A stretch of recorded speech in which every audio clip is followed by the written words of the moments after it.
The Australian Financial Review. Hi, look who I have. Oh, hello. Hi there.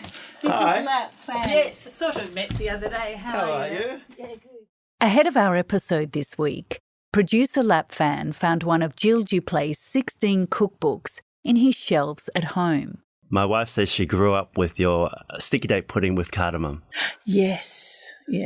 I know. I can't claim that as my own, but I'm like a disciple sending it out into the world. Sticky toffee pudding went through me into the world. Jill has been preparing, thinking and writing about food since the 1980s. So when the acclaimed cookbook author and food critic picks up on a trend in Australian dining, people sit up and listen. In the latest issue of the AFR Magazine, Jill has written a cover story about a trend that is worrying her. At many of the top restaurants across the country, all the menus are starting to look the same. I'm just observing that we have not moved on. We're stuck. Those menus might have the day's date up the top, but they're set in stone. Welcome to The Fin. I'm Lisa Murray. Today, AFR Magazine culinary editor Jill Dupleix on why Australian dining is stuck in a rut, how the business model for high-end restaurants has changed, and what the industry needs to do to regain momentum.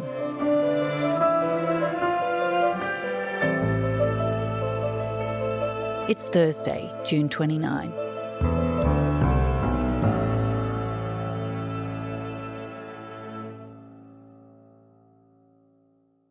Jill, can you ever have a normal experience at a restaurant or as a recognised writer, food critic and cookbook author for many years? Is that impossible? It certainly gets harder the longer you've been in the business.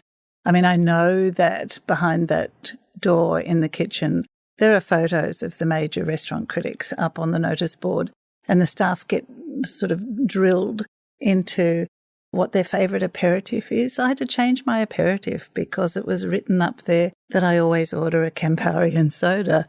So that's it, no more Campari and soda. So, yeah, it does get hard, but you develop rules to enable you to get in with as little fuss as possible. You always book with an assumed name. I tend to use the names of the streets in my suburb.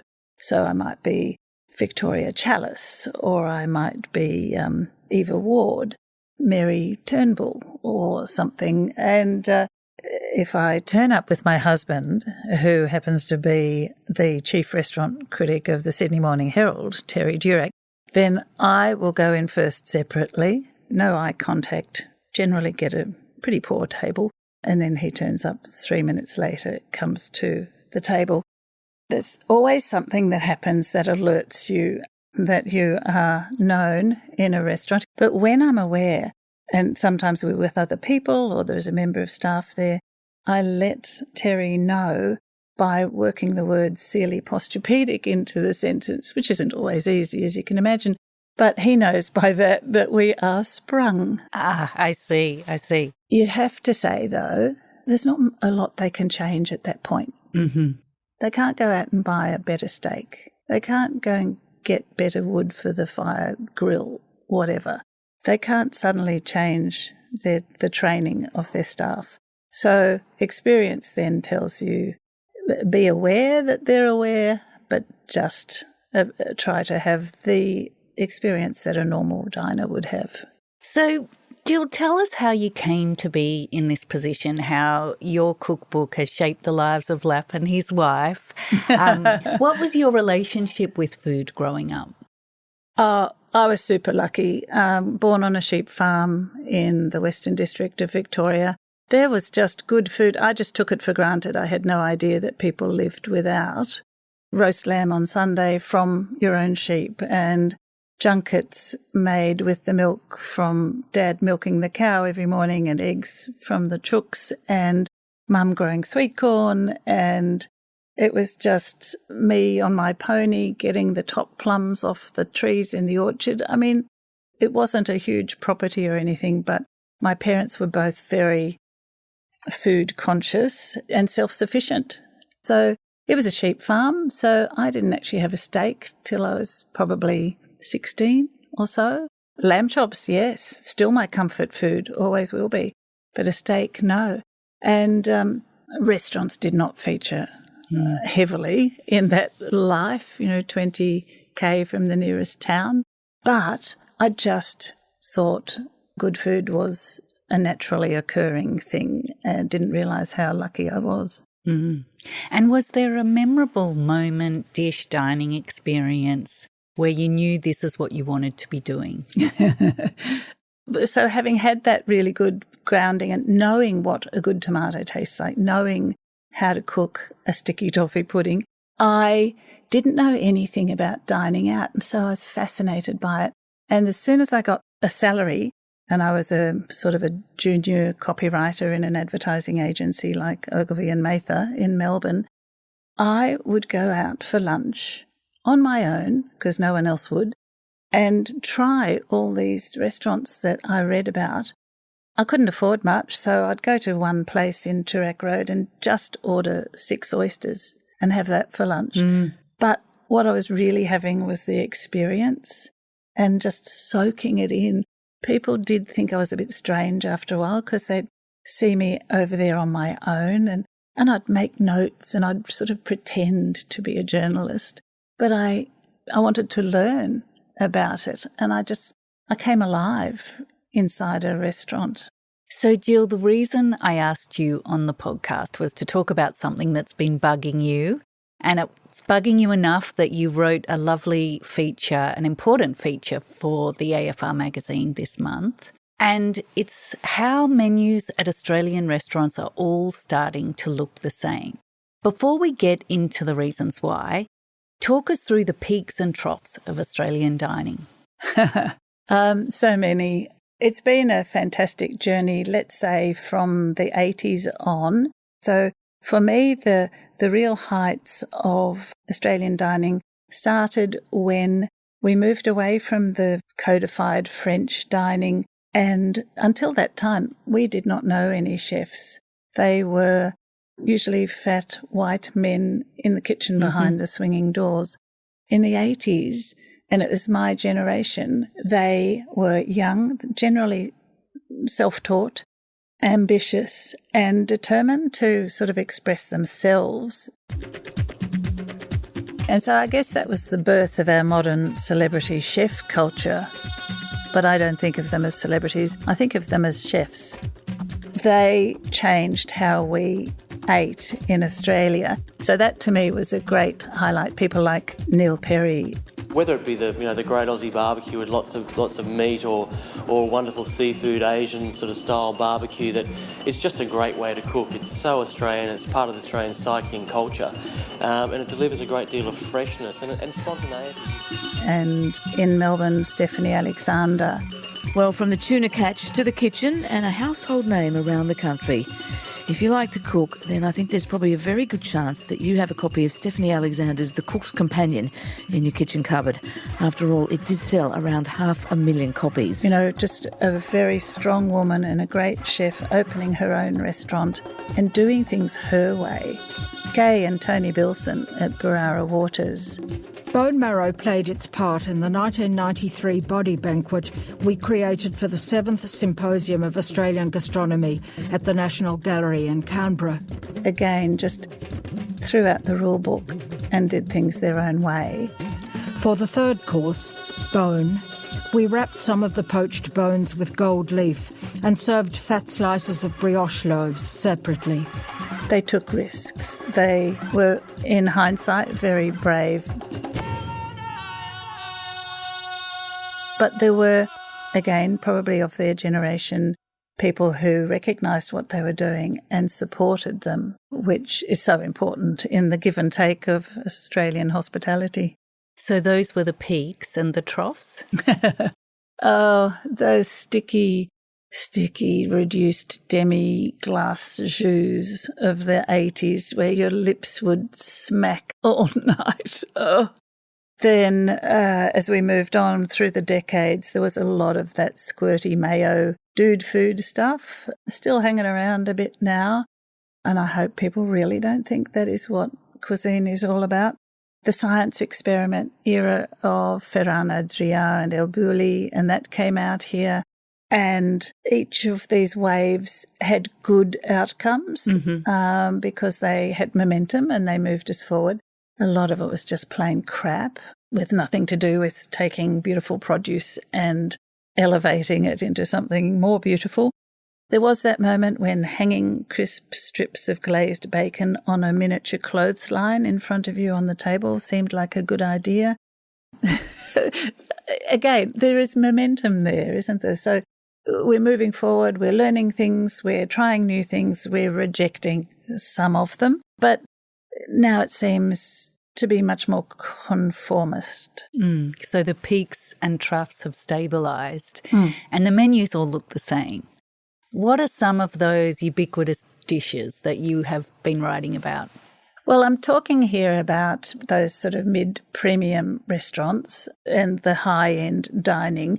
But you go to any one of them in any major city and pick up the menu and there will be a kingfish crudo, a hiramasa kingfish crudo or sashimi or tartare or tataki. It will be there. Take you through how to use a hiramasa kingfish. Isn't he a beauty? So we use hiramasa kingfish, which comes from Port Lincoln. We're going to make some kingfish carpaccio.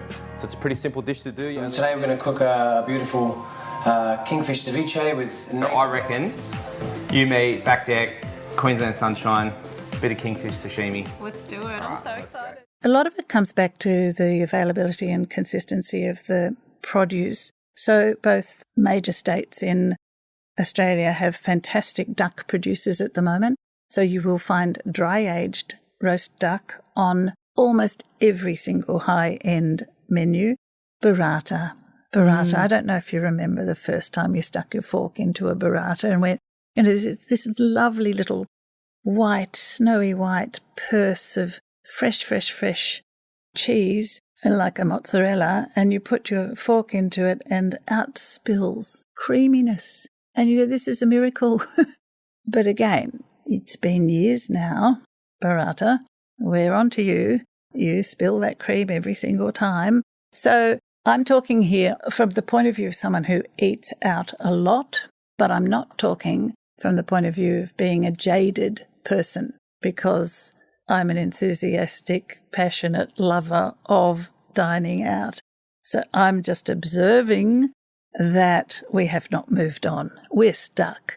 Those menus might have the day's date up the top, but they're set in stone.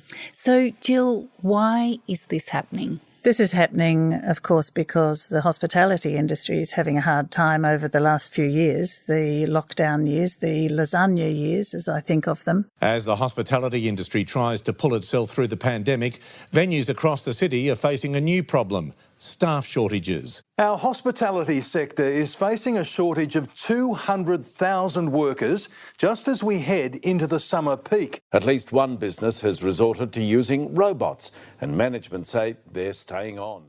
You cannot create an enormously creative, long-tasting menu of exciting things when you've got two people in the kitchen. You just can't. So much of this goes back to available, skilled labour. That's when you have to rely on simpler preparations or doing things ahead or consistent quality products you don't have to do much to, like kingfish and burrata. And you can still be creative with those, but you are restricted. And then you're adding higher rents. You're adding all the economic pressures that we are all feeling, including the diners, So if diners are still not coming back into the office and your restaurants in the CBD, or if they're going, have you seen the interest rates that we now have to pay extra per month? We're going to be making coffee at home, not getting takeaway, and we're going to have to cut out going out on Friday nights with the kids. So you're facing that too. So you have to, as in any business, reduce your menu and stick with something that isn't risky, and the things you do people are going to like. So they've liked them before, they're still going to like them, they'll come back for it, but I'm not going to put something risky on the menu and risk them not coming back.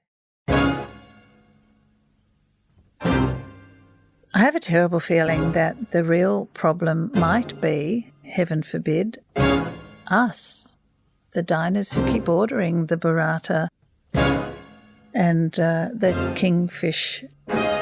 We're the ones playing it safe, perhaps. So that's being picked up by the chefs and the restaurateurs. If we're going to go out and spend money on a meal, we want to make sure it's something we're going to enjoy. We're not prepared to take a risk. So we keep going back to the same old dishes. It's risk versus reward.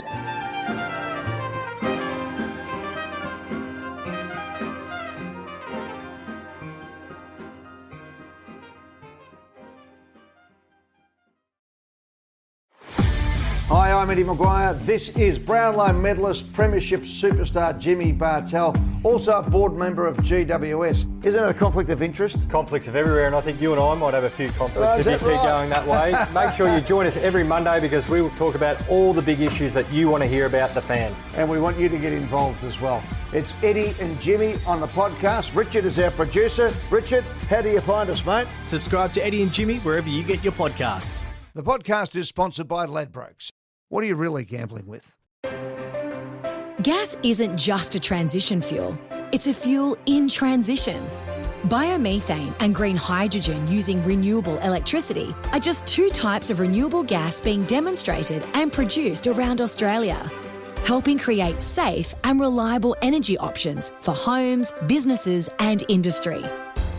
Find out how renewable gas can support Australia's energy transition at gorenewablegas.com.au.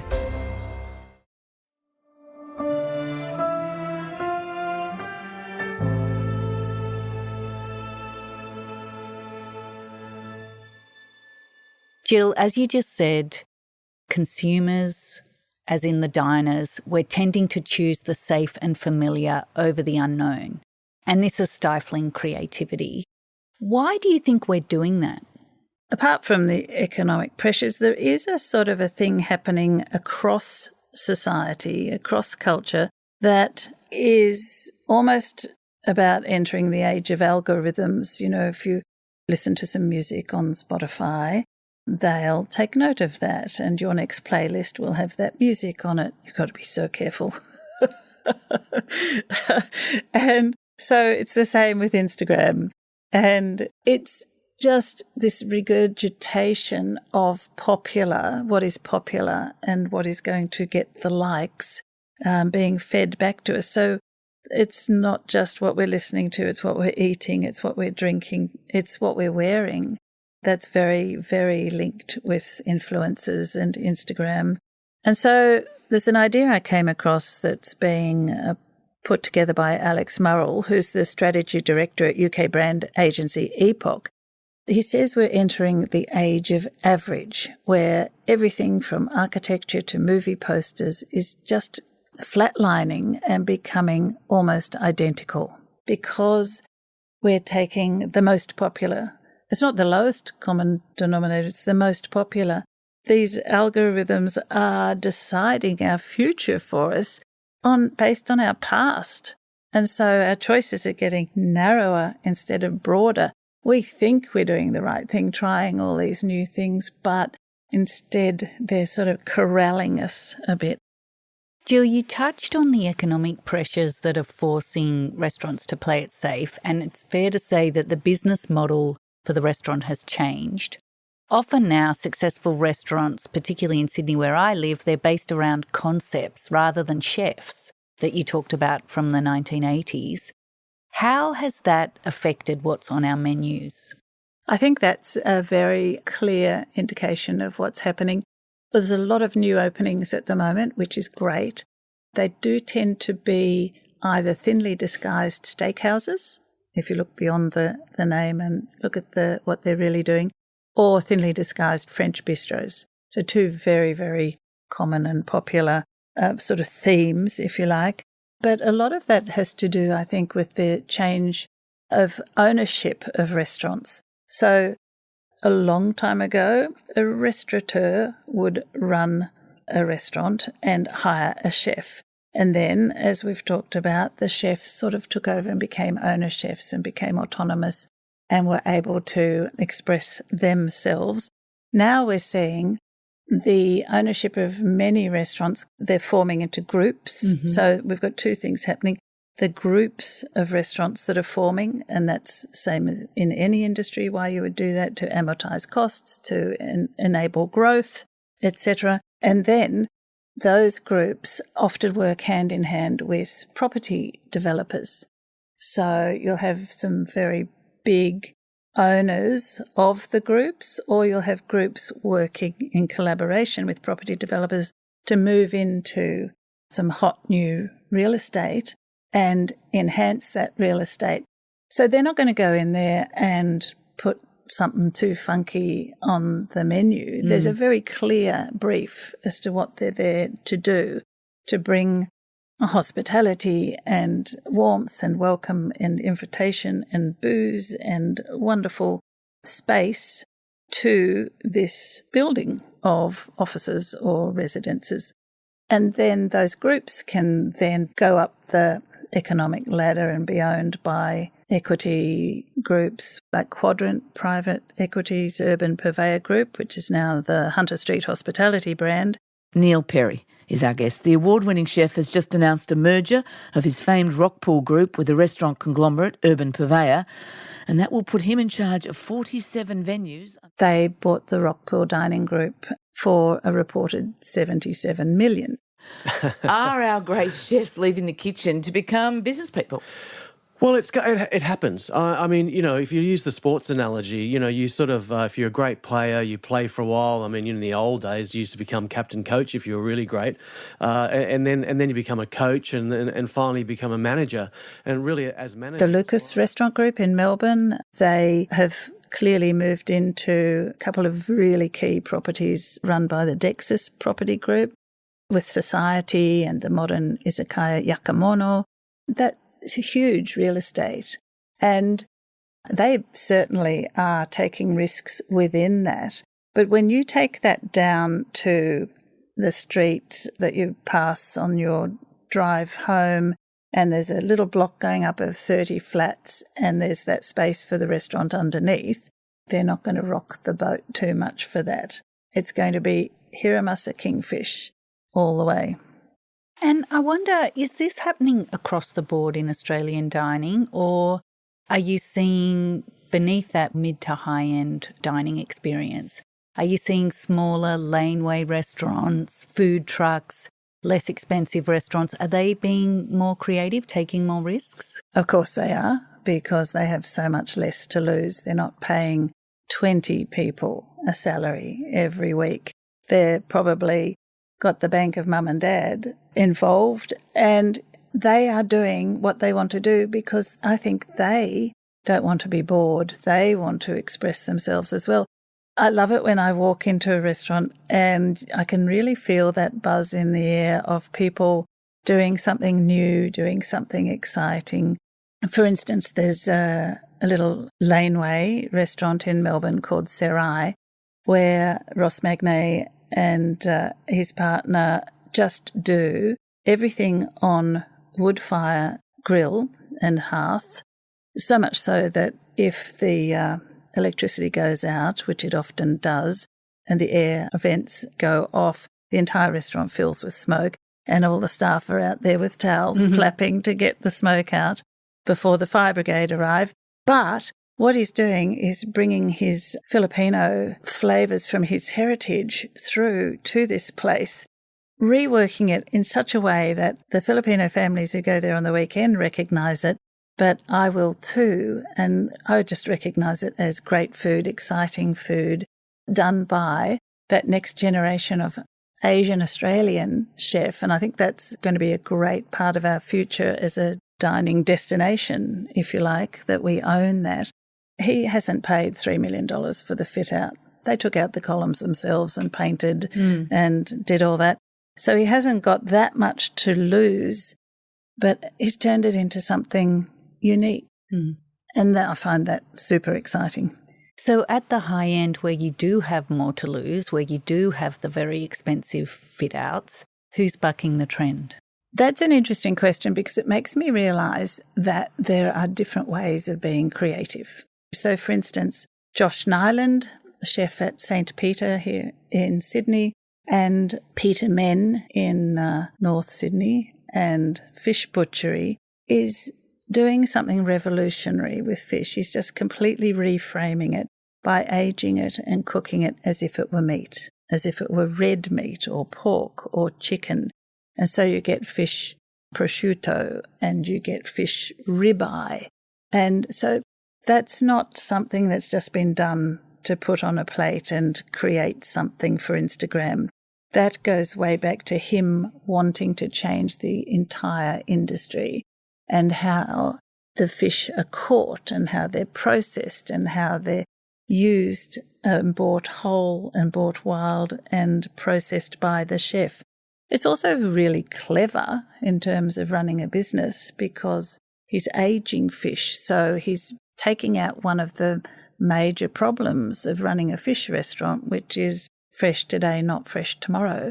So there's that built in. I find that as exciting as a completely mad, random, dynamic restaurant in a laneway, because this is going to change the world. This sort of thinking, I don't know, I think stubbornness has a lot to do with creativity too. At Millbrook in the Swan Valley, just out of Perth, there's a beautiful restaurant that says quite plainly, we don't buy any fruit or vegetables. We use only our own from our orchard and our garden. Well, I don't know if you've ever gardened, but it gets pretty bare in winter. And then, again, a fantastic Asian Australian look. I think we are going to see a very exciting time where our young Asian Australian chefs are expressing their own heritage, but doing it in the full understanding of being in Australia. So you have Khan Noyen at Sunda and Aru in Melbourne. And the first time I went there, I ordered this gorgeous sort of flaky, crunchy roti bread, which came with a little puddle of beautifully emulsified Vegemite curry. I mean, I had to order it, right? And you think, but you're ordering it with one eyebrow raised, what's happening here? And you just sort of do a bit of a swipe and a dip and a taste, and you go, oh, I like what's happening here. This is, a collision of things that should belong together. But we'd never seen it before. Jill, you're making me very hungry. And you've just described some very exciting chefs and ways of cooking. But as I understand it from our conversation, they're the exception to the rule. So what are the stakes if we don't get out of this more general rut that we're in? Why is creativity, like what you've just described, so important in Australian dining? One of the risks is that the diner isn't going to get excited enough to stir themselves and leave the house on a cold winter's night and go out and get together. We are social beings. We need to get out, and a restaurant and dining is just the most beautiful way to exchange ideas and get excited and allow new things to happen. So if that doesn't happen, that's not good for society, for a start. If we settle for the status quo, if we go, it's okay, we're just going to have what we always have. You have your steak, I'll have my chicken, or you have your red wine, I'll have my white wine, and we'll do that week after week. Well, that's not exactly the society that's going to be a dynamic one. So innovation is super important in the sense that we move forward, we advance our skills, we surprise people, we inspire people. If we want young people to enter the hospitality industry, they need to be inspired as well. We need to show more leadership, the way Josh Nyland, I think, is showing leadership with how he's treating fish, because leadership effectively is creativity, a creative act. And I think there's a good analogy there where you can pay $300 to go to a Taylor Swift concert and be so entertained and transported, taken out of yourself for those 3 hours. But it's still a sort of passive role. You're sitting there being entertained. If you take that $300 and go to a restaurant, you're active, you're participating, you're at the table, you're creating your own microcosm of culture right there, and your own dynamic, whether it's a family one or a friend one or a couple one, you're part of that performance. It's as if Taylor actually invited you all up on stage to sing together, which she's not going to do, nor is she going to make you a sticky toffee pudding at the end of the concert.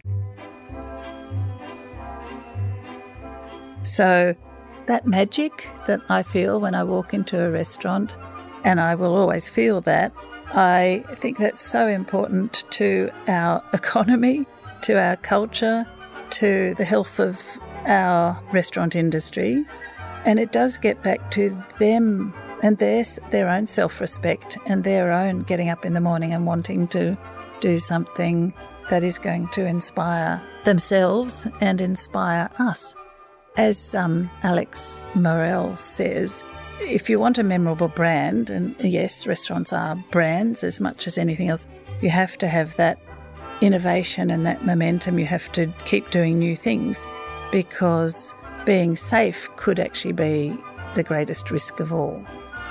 Jill, thank you so much. I'm going to go home tonight and attempt to cook your sticky date pudding. Thank you for coming in and talking to us. A pleasure.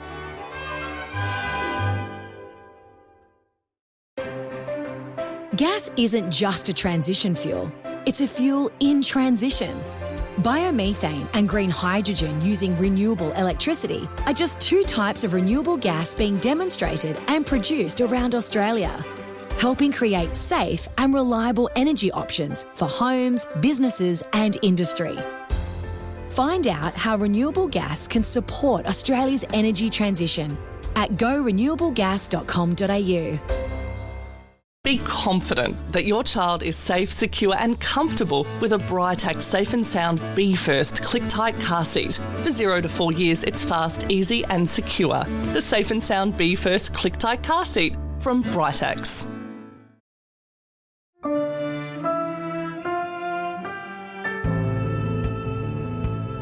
Here's the other big stories we're covering this week. Falling fuel and holiday travel prices drove a sharper than expected decline in inflation in May to 5.6%. But surging rents and energy prices will keep the pressure on the Reserve Bank to bring inflation under control.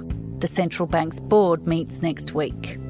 And the Russian mercenary leader Yevgeny Prigozhin arrived in Belarus on Tuesday, according to state news media, after he called off a weekend uprising that marked the most significant challenge to Vladimir Putin in 2 decades. In a speech to security personnel outside the Kremlin, Putin praised Russia's armed forces for preventing a civil war. He also rejected Prigozhin's claim that ordinary soldiers and civilians had backed the uprising. Thank you for listening to The Fin. I'm Lisa Murray with Jill Dupleix reporting today. The Fin is produced by Alex Gow and Lap Fan. Fiona Buffini is the executive producer. Our theme is by Alex Gow. If you like the podcast and want to hear more, consider sharing it or writing a review, as it helps us reach more people. And follow us wherever you get your podcasts. For more stories about markets, business and power, subscribe to The Financial Review at afr.com/subscribe. See you next week.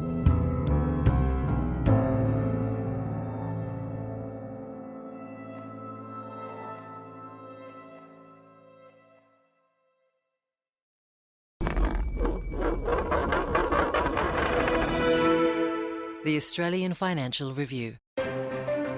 Gas isn't just a transition fuel, it's a fuel in transition.